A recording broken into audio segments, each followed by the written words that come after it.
right field. Jack Cust. Garcia, they're going to send him. No, they stop him. And Cust falls down. And he's going to run down. Aaron Boone going to tag him out. There was nobody at home plate, and Jack Cust simply lost his footing. Nobody was at home. Unbelievable. Oh! John Joseph Cust, former DH and resident thick boy, had what I'd consider an odd career. As you've just seen, he's most well known for running the bases like a side character in a horror movie with two left feet to blow the tying run for the Orioles in the 9th. But he has a much bigger story beyond that. Hype to dead expectations, to more hype and more dead expectations. Not to mention one of the most extreme stat lines in baseball history. Jack Cust has some words to be said about him. Let's just rewind to the beginning, I'm impatient. As she bounces through the blue sky, everybody's building up a big blue balloon. Oh! It all starts in a magical place called Immaculata High School. Jack Cust steps up to the plate for his first at-bat as a freshman, and he hits a grand slam. This was no fluke, mind you. After that big home run, he continued to completely rake at the dish, especially in batting practice. Excerpt from Albert Chen's 2007 article The Legend of Jack Cust. He was sick, says Gambino, who was Jack Cust's high school coach. When the other team's bus pulled in while he was hitting, the players wouldn't come out, they'd sit in the bus and just watch him hit bombs. This hype led him to being drafted by the Arizona Diamondbacks as a first-rounder and 30th overall. Scouts admired him for his raw power and incredible plate discipline. In his second year in rookie ball, he posted 11 homers over 223 at-bats, a .345 batting average, and a league-leading 86 walks. And, on top of that, a .530 on-base percentage. About 4 years later, our friend Jacky Boy would be traded to the division rival Colorado Rockies for star reliever Mike Myers. Beautiful initial here, and here, and here. Not here! And this is where the Shakespearean falling action begins. After posting solid numbers in AAA, Cust was called up and used as a pinch hitter / part-time player. And it went down about as well as a dumpster fire.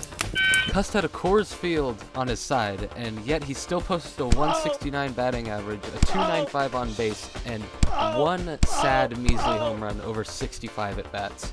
The Rockies expectedly dumped his ass, and the Orioles picked him up.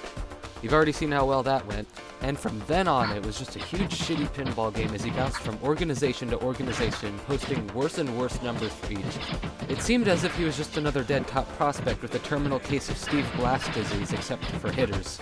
And then, 2007 happened.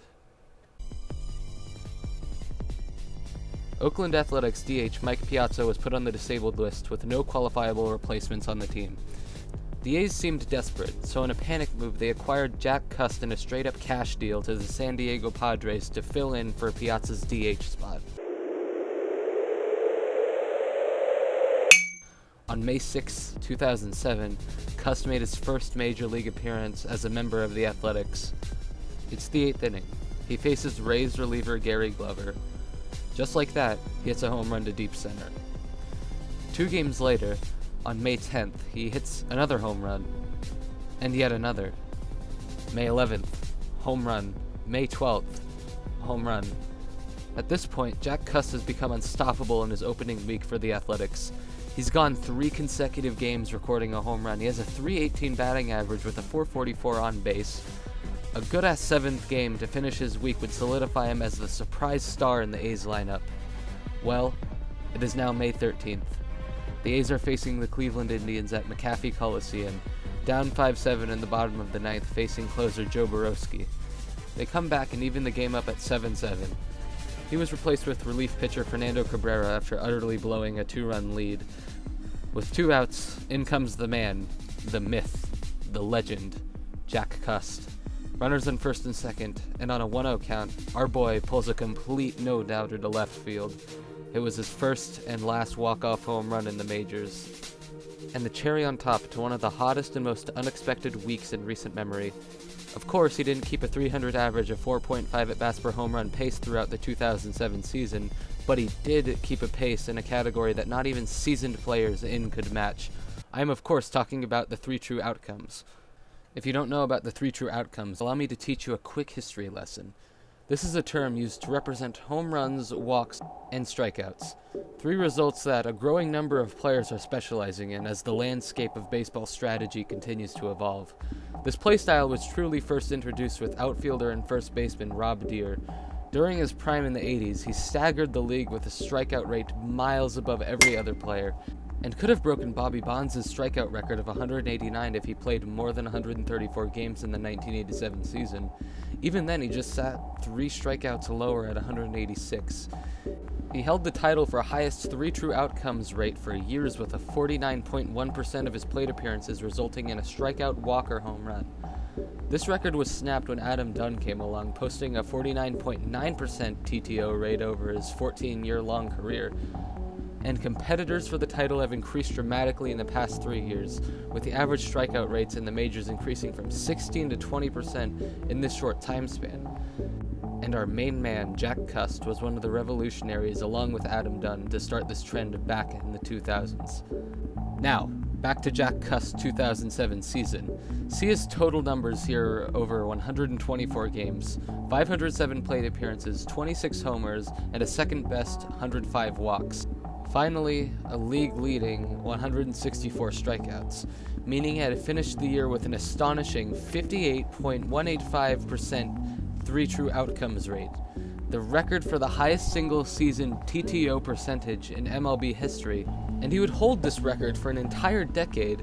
It was eventually broken up in 2017 by Joey Gallo with a 58.646% TTO percentage, but he's a story for another day. The following year, Cust would play a full season as a designated hitter with the retirement of Piazza. He would go on to lead the league in walks and strikeouts, nearly breaking another record, falling just 3 strikeouts short of snapping Ryan Howard's 199 strikeout 2006 season. His performance was slowly dipping up to the 2009 season when he was granted free agency.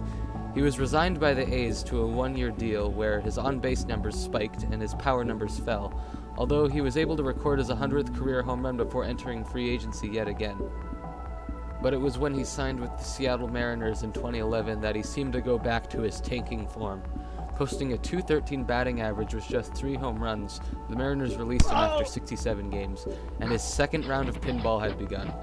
In the span of 3 years, he was released by 6 teams, all hoping to bring back the 2007 talent he had within him. After he was signed and promptly dismissed by the Orioles on March 21st, 2014, he was pretty much out of baseball for good.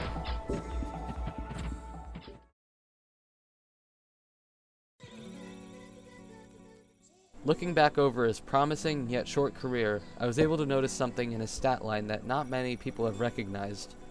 Okay, here's a list of the top 3 true outcome players in Major League history. You of course see St. Adam Dunn at the top of the list with nearly a 50% rate, but the thing is, this list only includes players with a minimum of 4,000 plate appearances. If we were to create a list with a minimum of 2,500 plate appearances, Dunn would no longer hold the title. Take a wild guess who would possibly dethrone the TTO champion. Yep, it's our boy Jack.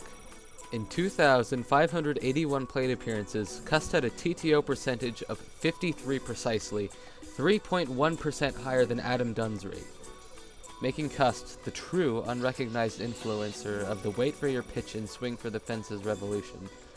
And I'll say, in my personal opinion at least, that is much more of a legacy than a base running error.